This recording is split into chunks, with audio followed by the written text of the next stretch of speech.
5 minutes. That's all it took for California's tallest dam to go from stable to catastrophic release. But here's what emergency teams did not expect. GPS stations downstream began detecting ground deformation within hours, not from the flooding, but from massive pressure changes propagating through the bedrock itself. Recent geological surveys have revealed that Oroville sits directly above a network of interconnected aquifer systems that extend beneath every major dam in the Sacramento watershed. When Oroville released, it did not just send water downriver, it sent shockwaves through liquid rock formations that could destabilize dam foundations across 3 counties. If one dam failure can trigger geological instability beneath an entire regional network, are we watching the first domino fall in California's worst infrastructure nightmare? And with 6 more atmospheric rivers forecast this month, which dam goes critical next? The scale of the crisis is staggering. 188,000 lives at risk, 47,000 evacuation orders issued, 150,000 cubic feet per second unleashed. When Oroville Dam's emergency spillways activated, it created the largest controlled flood event in California's modern history. But as seismic stations began lighting up across Northern California, scientists realized this was more than a regional emergency. It was a statewide infrastructure attack unfolding in real time. Within hours of the initial release, the data painted a chilling picture. Oroville's discharge did not just send water rushing downriver, it sent powerful compression waves racing through fractured bedrock at over 10,000 feet per second. By midnight, pressure pulses were detected as far north as Shasta Dam, 150 miles away from the epicenter of the crisis. By 2 a.m., Folsom Dam registered alarming foundation anomalies. Don Pedro, New Exchequer, Lake McClure. One by one, Northern California's major dams began showing signs of synchronized stress, as if connected by an invisible geological web that was transmitting Oroville's trauma across vast distances.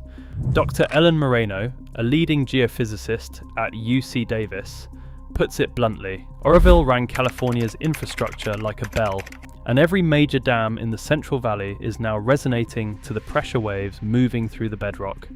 It is a haunting metaphor that underscores the unprecedented nature of the crisis. California's dams were never designed to withstand this kind of subterranean assault. As daylight reveals the devastating extent of the surface flood damage, an even more unsettling question looms. What happens when the next atmospheric river slams into a dam system that has already been primed for catastrophic failure by Oroville's seismic shock? With the integrity of the state's most critical water infrastructure now in doubt, California finds itself in a race against time and geology.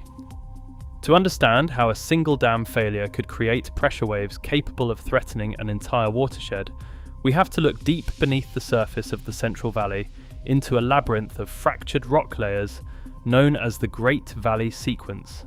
Formed over 100 million years ago by the titanic forces of tectonic compression and seismic upheaval, these ancient layers are riddled with innumerable fissures, cracks and faults that crisscross like a vast subterranean superhighway system.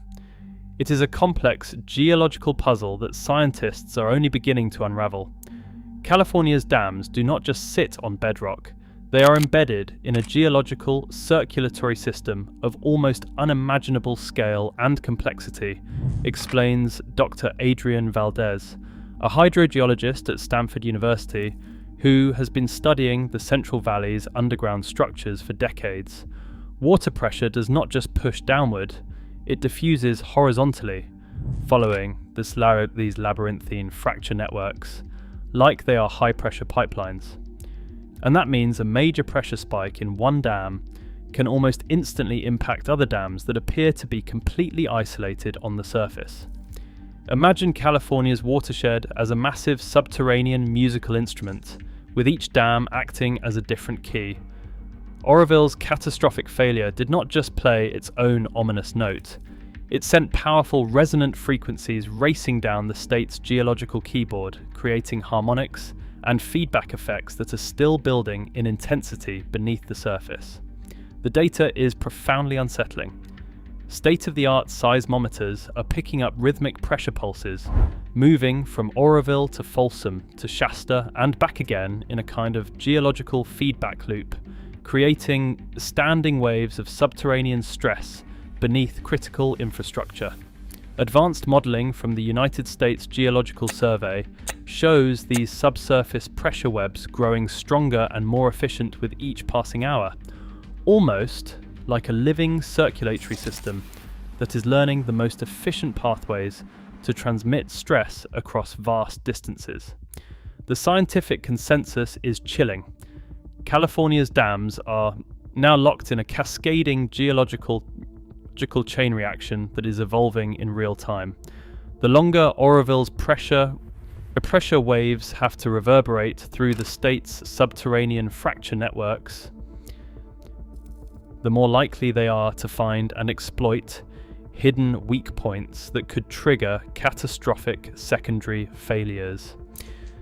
It is a hydrological game of Russian roulette, with atmospheric rivers reloading the chamber every few days. While California has seen its share of catastrophic floods in the past, the Oroville Dam crisis threatens to rewrite the record books in a uniquely terrifying way. The Great Flood of 1861 to 1862 turned the Central Valley into a vast inland sea, 300 miles long and 20 miles wide. But that disaster, as devastating as it was, pales in comparison to the threat we face now, because the real danger is not just surface flooding, it is the invisible tectonic connections that Oroville's failure is revealing between the state's major dams and waterways. These are tectonic links, transmitted through ancient rock beneath the surface. Dr. Lawrence Nguyen, a senior hydrologist with the California Department of Water Resources, says Oroville is demonstrating that our dams are not just hydrologically connected at the surface, but seismically coupled through California's ancient basement rock. We are essentially witnessing what happens when you hit one domino in a system where all the other dominoes are much, much closer together underground than anyone ever anticipated. Disturbing parallels are emerging with other watershed-scale disasters throughout history, but with a terrifying twist. The New Year's Day flood of 1997 in Northern California, for example, saw 45 counties declare states of emergency as the disaster unfolded, but those counties were impacted sequentially as floodwaters moved downstream. The Oroville emergency, in contrast, is unfolding non-sequentially, with synchronized impacts lighting up at distant dams almost simultaneously, as pressure waves race through rock layers that crisscross watershed boundaries. Suddenly, historical events like the catastrophic collapse of the St. Francis Dam in 1928 are taking on chilling new relevance in light of the Oroville crisis. That long-ago tragedy sent a devastating 140-foot wall of water rushing down the Santa Clara River Valley, claiming over 400 lives in California's deadliest engineering failure on record. But what if the collapse's true damage occurred out of view, as powerful pressure waves from the failure destabilized groundwater systems and fault networks hundreds of miles away? The unfolding Oroville disaster is forcing a profound paradigm shift in how we understand the far-reaching effects of hydrological trauma in such an intimately interconnected system. The implications of Oroville's cascading subterranean shadow don't require a geology degree to decipher. Just look at the real-time monitoring data that is lighting up across USGS and CAL FIRE dashboards at this very moment. At the time of this publication, an astonishing 17 major dam systems across Northern California are showing anomalous pressure readings or alarming foundation microfractures that bear the distinctive seismic signature of Oroville's travelling stress waves. Just 12 hours ago, that number stood at 5. The underground connections are growing and possibly evolving with each passing minute, as the bedrock itself deforms under the onslaught. Dr. Amanda Becker, a top engineer with the Army Corps of Engineers and urgently dispatched to coordinate the crisis response, says that dams that should require days to show these coupled stress effects are responding in a matter of minutes. Either the bedrock diffusivity is orders of magnitude faster than we ever imagined, or the initial Oroville pressure wave started a runaway chain reaction that is transforming the fracture networks themselves into superconducting highways for mechanical stress. In other words, the deep geological wiring that connects California's dams into a de facto hydrological grid is far more extensive and far more fragile than anyone ever realized. And now that wiring is rapidly turning into a subterranean fiber optic network for amplifying and transmitting mechanical failure. With the next atmospheric river already massing menacingly off the Pacific coast, poised to pump over 1 trillion gallons of additional stress into a system that is already teetering on the brink of catastrophe, the danger is growing more severe by the hour. How do you stop a seismic cascade of failing dams once the dominoes have already begun to fall? That is the desperate question facing California's incident command teams as they race to get ahead of an underground wave of geological trauma that is now outpacing their surface flood control efforts. Each new atmospheric river that slams into the watershed does not just bring more water to the surface, it repressurizes the entire subterranean system, mercilessly accelerating the convergence between the visible crisis above and the invisible crisis below. Agonizing decisions loom on the horizon, each one fraught with peril. Should engineers preemptively release water from already brimming reservoirs in a desperate attempt to relieve pressure on the surface, even if doing so risks injecting that additional stress straight into the bedrock abyss below? Do they open the spillways to their maximum capacity as a last-ditch relief measure, or keep them sealed to avoid further overpressurizing the fracture networks until more geological data can be gathered and analyzed? There are no easy answers when the crisis is moving through solid rock at the speed of sound, while the best scientific models and decision support systems are still operating at the speed of 20th century hydrological assumptions. Imagine the unimaginable. Deep beneath the soaring Sierra foothills, a finger-sized crack races through 200 million-year-old bedrock strata at 1,000 feet per second. It accelerates with each passing millisecond, propagating along a hair-thin joint left behind by an ancient tectonic slip. The joint flexes and shudders, finally shearing apart entirely at a hidden weak point created by the localized pressure of one of Oroville's thousands of seismic aftershocks. In an instant, the finger becomes an arm, the arm a gaping conduit, as post-seismic creep from the original catastrophic release event relentlessly drives apart rock layers that have not shifted since the age of the dinosaurs. The yawning underground breach becomes a pulsating subterranean pipeline, suddenly unleashing a supersonic stream of high-pressure water through critically stressed rock strata that span the entire lower Sacramento basin. The first sign of impending catastrophe is a rapid-fire series of anomalous pressure differentials at Folsom Dam, emerging sporadically along an arcuate subsurface failure plane that seems to defy gravity itself. Within 15 terrifying minutes, the surging bedrock conduit finally breaches a vertical joint that lies hidden directly beneath Folsom's massive main spillway, migrating from deep bedrock layers to the near-surface aquifer in the geological blink of an eye. But Folsom was not built for this. The aging concrete dam is rated for a maximum emergency release of 200,000 cubic feet per second. Now, it is effectively undercut by a deadly subsurface hydrological blowtorch operating at over 1,000 pounds per square inch, with kinetic forces that are eroding its very foundation from below at a rate that far outpaces its relief valves, with its ability to mitigate the titanic pressures building above.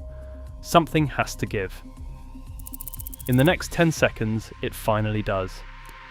At precisely 11:32 p.m, Folsom's main spillway gates undergo spontaneous catastrophic failure, unleashing a devastating flash flood into the lower American River basin. That instantly surpasses the 400-year inundation level.